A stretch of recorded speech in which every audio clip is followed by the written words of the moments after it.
इस वक्त की बड़ी और वैश्विक सुरक्षा को हिलाकर रख देने वाली खबर आई है। ईरान के पूर्व supreme leader Ayatollah Ali Khamenei की अंतिम विदाई से ठीक पहले ईरानी सरकार ने एक ऐसा वीडियो जारी किया जिसने पूरी दुनिया में हलचल मचा दी है।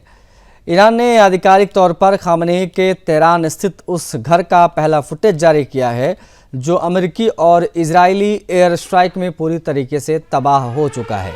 ये वीडियो उस भीषण हमले की गवाही है जिसने ईरान के साम्राज्य को मिट्टी में मिला दिया। ईरान इंटरनेशनल इंग्लिश द्वारा सोशल मीडिया प्लेटफॉर्म एक्स पर साझा किए गए आधिकारिक फुटेज में देखा जा सकता है कि तेहरान स्थित सुप्रीम लीडर का जो आवास अब मलबे का ढेर किस प्रकार से दिख रहा है। ये वही ऐतिहासिक और अभेद्य किला माना जाता था जहां से खामनेई अपने पूरे शासनकाल के दौरान ईरानी जनता को संबोधित करते थे और पूरे पश्चिम एशिया को दहलाने वाली नीतियां तय होती थी। एयर स्ट्राइक के बाद की तबाही इतनी भीषण है कि इमारत का नामो निशान मिट चुका है। इस परिसर में 86 वर्षीय अली खामनेई अपनी पत्नी और अपने 4 बेटों मुस्तफ़ा, मसूद और मैसम और 2 बेटियों जिसका नाम बुशरा और हुदा है उसके साथ रहते थे। फरवरी के आखिर में जो हमला अमेरिका ने किया उसमें खामनेई मारे गए। परिवार के कई सदस्य भी इसमें मारे गए। मलबे की उन तस्वीरों को खौफनाक मंजर के तौर पर आप देख सकते हैं जो जारी की गई है। बता आपको ये दें कि 9 जुलाई 2026 को यानी आज आयतुल्लाह अली खामनेई को उनके पैतृक शहर मशहद में सुपुर्द खाक किया जा रहा है। उन्हें मशहद स्थित पवित्र इमाम रजा की दरगाह के पास दफनाया जाएगा। इसके साथ ही पिछले 6 दिनों से चली आ रही अभूतपूर्व और विशाल अंतिम यात्रा का समापन हो जाएगा। खामनेई की ये अंतिम यात्रा 4 जुलाई को तेहरान से शुरू हुई थी। इसके बाद उनका पार्थिव शरीर ईरान के पवित्र शहर कोमा ले जाया जाएगा। बुधवार 8 जुलाई को इस यात्रा को पड़ोसी देश इराक के शिया संप्रदाय के सबसे पवित्र शहर नजफ और करबला ले जाया गया, जहां लाखों की संख्या में रोते बिलखते समर्थकों ने उन्हें विदाई दी। इराक से होते हुए गुरुवार 9 जुलाई को खामनेई का पार्थिव शरीर मशहद पहुंचा है। इस 6 दिवसीय शव यात्रा में दुनिया भर के शिया समुदाय के लोग और कई देशों के राजनयिक और अंतर्राष्ट्रीय प्रतिनिधि भी शामिल हुए। भारत से भी डेलीगेशन गया था। वो तस्वीरें भी हमने आपको समय दिखाई थी। बता आपको ये दें कि अमेरिकी सेना ने रणनीतिक रूप से बेहद महत्वपूर्ण स्ट्रेट ऑफ हॉर्मुज से गुजरने वाले कॉमर्शियल जहाज़ों पर हमलों के जवाब में ईरान के सैन्य ठिकानों पर फिर से ताबड़तोड़ और शक्तिशाली हमले किए हैं। ट्रंप ने तुर्की की राजधानी अंकारा में आयोजित नाटो शिखर सम्मेलन के उद्घाटन भाषण में वैश्विक मंच से हुंकार भरी। ट्रंप ने साफ शब्दों में ऐलान कर दिया कि ईरान के साथ युद्ध विराम अब पूरी तरीके से खत्म है। ट्रंप ने कड़े रुख में कहा कि अमेरिका अब ईरान के साथ किसी भी नए समझौते के पक्ष में नहीं है और ऐसे देशों के साथ शांति की बात करना समय की बर्बादी है। ट्रंप के इस आक्रामक रुख ने साफ कर दिया है कि अमेरिका अब ईरान को संभलने का भी कोई मौका नहीं देगा। अमेरिका और ईरान के बीच इस आर पार की जंग में दुनिया भर के आर्थिक बाजारों में हड़कंप है। दोनों देशों के बीच बढ़ते मिसाइल और हवाई हमलों के कारण स्ट्रेट ऑफ हॉर्मुज से समुद्री व्यापार सामान्य होने की बची कुछ उम्मीद को भी झटका लग गया है। बता आपको ये दें कि दुनिया का 25% के आसपास का तेल गैस इधर से ही गुजरता है और एक बार फिर से यह आपूर्ति पूरी तरीके से ठप यहाँ पर हो गई है। खामनेई की मौत, उनके घर की तबाही के फुटेज और तमाम चीज़ें ये बताने के लिए काफ़ी हैं और ये हमले ये बताने के लिए काफ़ी हैं कि ये मामला रुकने का नाम नहीं लेगा। ये जो सिचुएशन है वो और बिगड़ती भी जाएगी क्योंकि अमेरिका लगातार हमला ईरान के ऊपर कर रहा है और ईरान भी जवाबी कार्रवाई कर रहा है।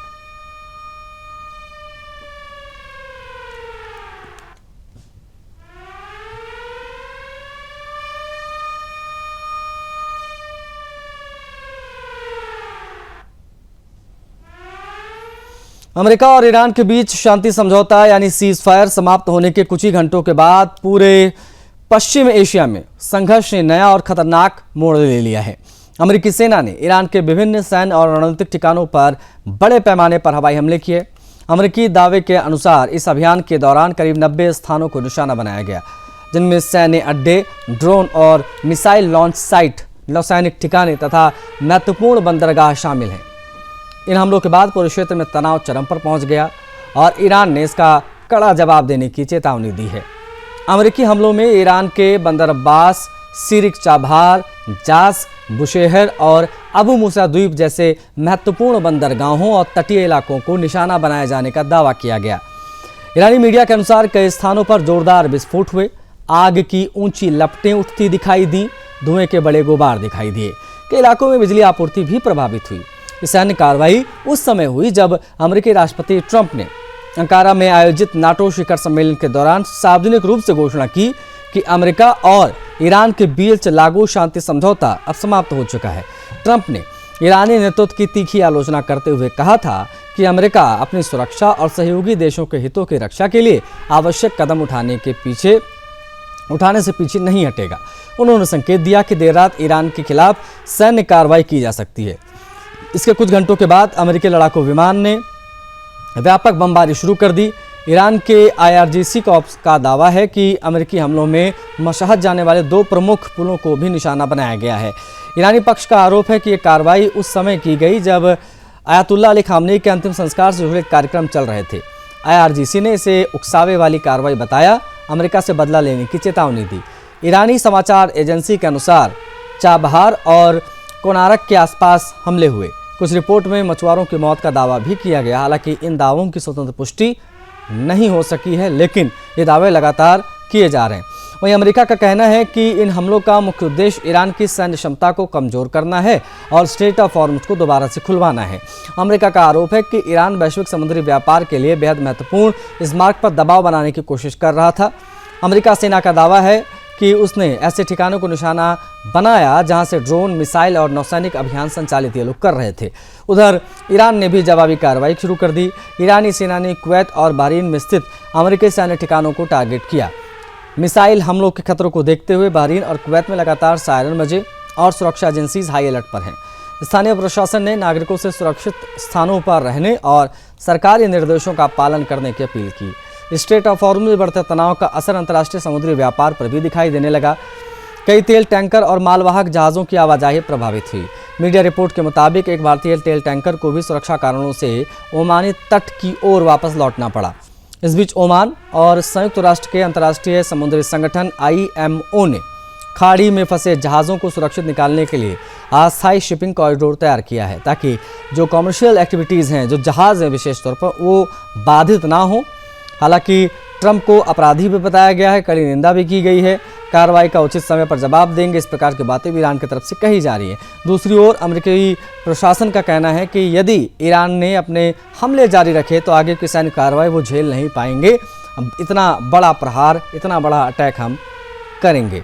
दुनिया भर की निगाहें अब इस बात पर टिकी हैं कि आने वाले दिनों में संघर्ष सीमित रहता है या फिर व्यापक क्षेत्र युद्ध का ये रूप लेगा।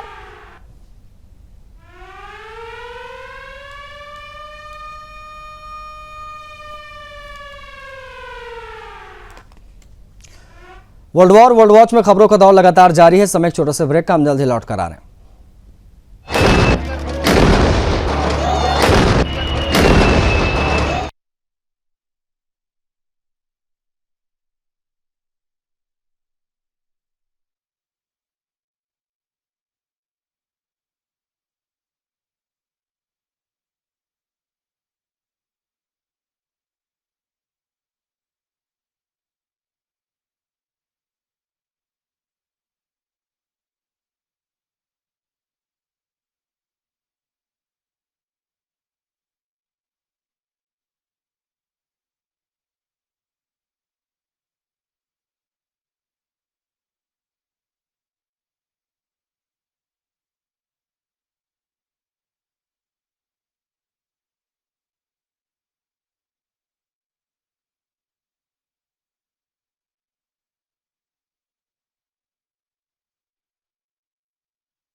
ब्रेक के बाद पुनः आप सभी का स्वागत है।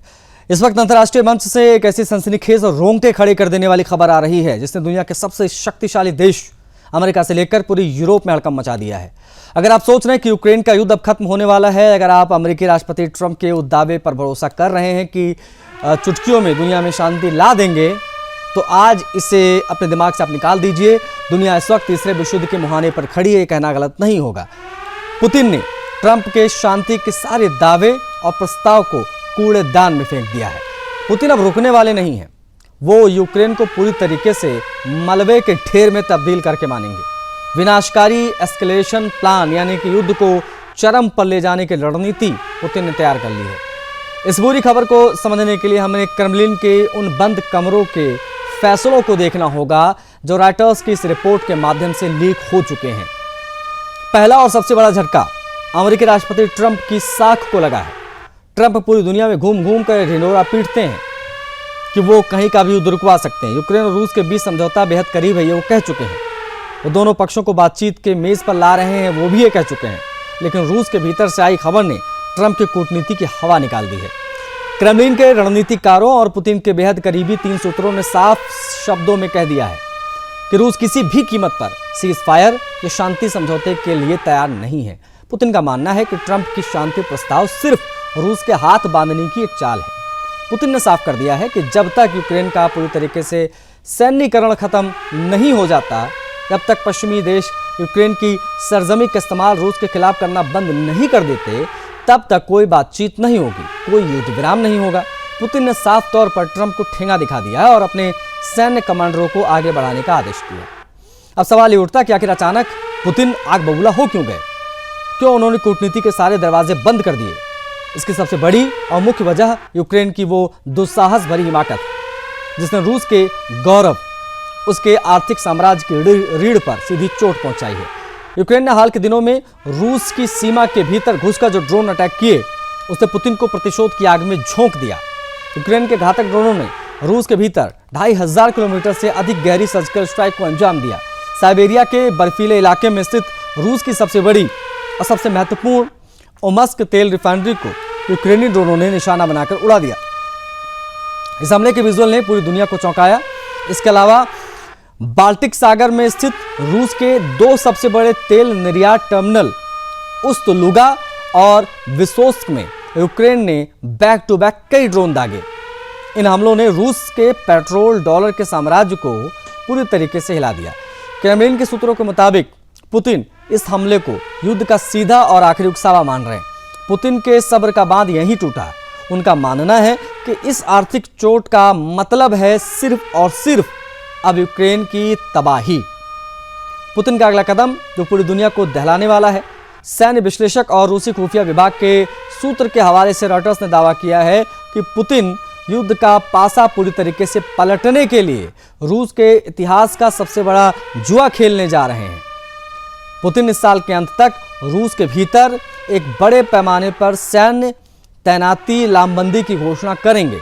इसका मतलब यह है कि रूस के आम नागरिक, नौजवान और कामकाजी पुरुषों को जबरन सेना में भर्ती करके यूक्रेन के खूनी मोर्चे पर झोंका जाएगा। हम आपको बता दें कि रूस के भीतर आम नागरिकों को युद्ध में भेजना घरेलू स्तर पर बेहद संवेदनशील और अलोकप्रिय मुद्दा है। पुतिन के खिलाफ जनता सड़कों पर उतर सकती है। यही कारण है कि पुतिन के रणनीतिकारों ने इसका एक बेहद शातिर और टाइम टेबल तैयार कर दिया है। सूत्र ये कहते हैं कि सितंबर 2026 में रूस के संसदीय चुनाव होने वाले हैं। पुतिन नहीं चाहते हैं कि चुनाव से पहले देश में कोई विद्रोह हो जाए, इसलिए योजना यह है कि सितंबर 2026 के चुनाव तक इस महालामबंदी के प्लान को पूरी तरीके से दबाकर रखें और जैसे ही चुनाव खत्म हो जाए, पुतिन की सत्ता में पकड़ और मजबूत हो जाए, वैसे ही लाखों नए सैनिक की फौज यूक्रेन को रौंदने के लिए बॉर्डर पर तैनात कर दी जाएगी। ये इस बात का सीधा सबूत है कि रूस किसी छोटी मोटी लड़ाई का नहीं बल्कि एक अंतहीन महायुद्ध की तैयारी कर रहा है। इसलिए तैयारी बहुत बड़ी है और समय ले रही है। पश्चिमी देश यूक्रेन को बचाने की रणनीति पर माथापच्ची करेंगे सम्मेलनों में लोग, लेकिन पुतिन ने इस समिट से ठीक पहले यूक्रेन को पूरी तरीके से घुटनों पर लाने का ये पूरा खाका खींच दिया है, ये पूरा चक्रव्यूह रच दिया है। यूक्रेन के पास इस वक्त अमेरिका और यूरोपीय देशों से मिली पैट्रियट जैसी आधुनिक एंटी बैलिस्टिक मिसाइलों से भारी किल्लत है। उससे यूक्रेन के एयर डिफेंस सिस्टम के इंटरसेप्टर और गोला बारूद खत्म होने की कगार पर हैं। रूसी इसी कमजोरी का निर्दयी फायदा उठा रहा है। रूस ने कीव, खार्किव और ओडेसा जैसे यूक्रेन के तमाम बड़े शहरों को टारगेट किया है।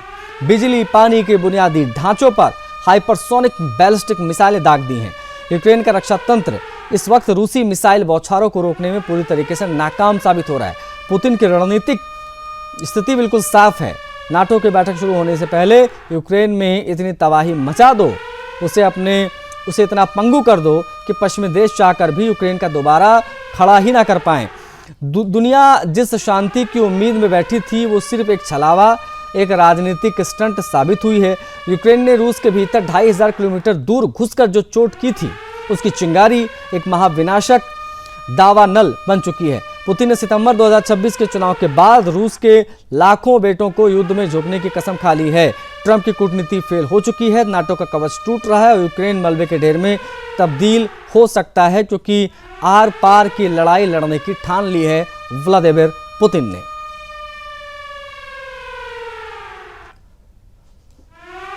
प्रधानमंत्री मोदी की ऑस्ट्रेलिया यात्रा ने भारत ऑस्ट्रेलिया संबंधों को नई ऊंचाई देने की दिशा में एक बड़ा कदम प्रमाणित हुआ है, साबित हुआ है। गुरुवार को प्रधानमंत्री मोदी और ऑस्ट्रेलिया के प्रधानमंत्री एंथनी अल्बनीज के बीच में एक बायलैटरल बातचीत हुई, जिसमें रक्षा, सिविल, न्यूक्लियर, एनर्जी, समुद्री सुरक्षा, साइबर सुरक्षा और महत्वपूर्ण खनिज जैसे क्रिटिकल मिनरल्स कहते हैं वो और सप्लाई चेन, व्यापार और निवेश सहित कई रणनीतिक क्षेत्रों में महत्वपूर्ण समझौते को अंतिम रूप इस द्विपक्षीय बैठक में दिया गया।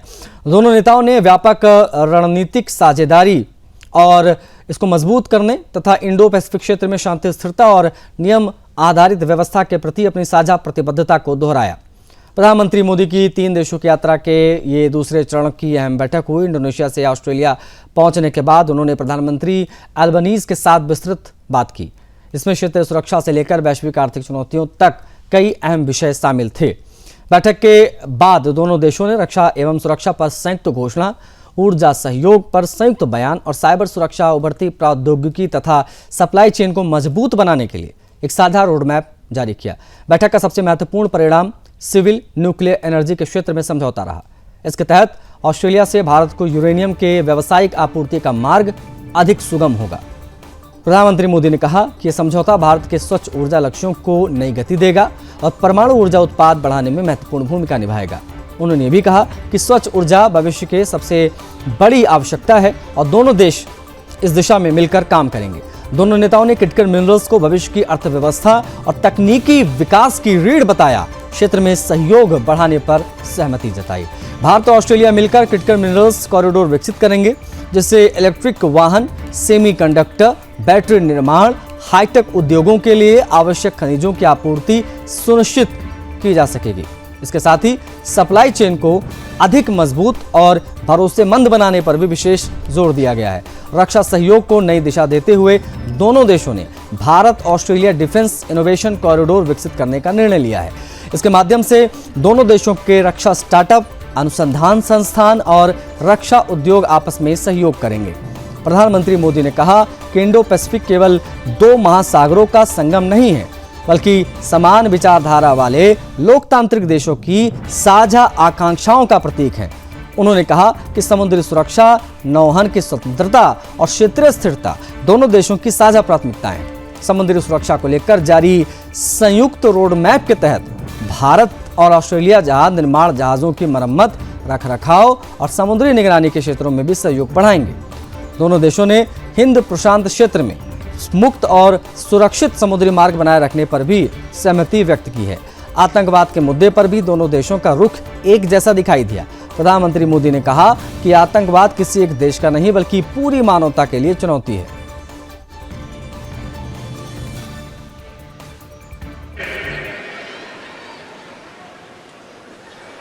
विक्टोरिया के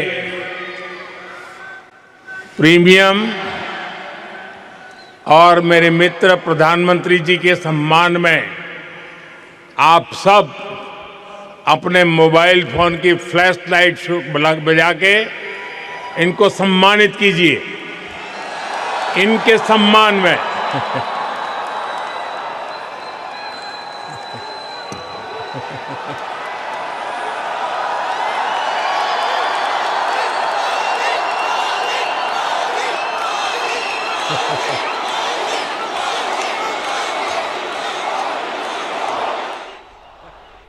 तो इसी के साथ वर्ल्ड वॉच में इतना है। मुझे आज्ञा दीजिए। जय हिंद।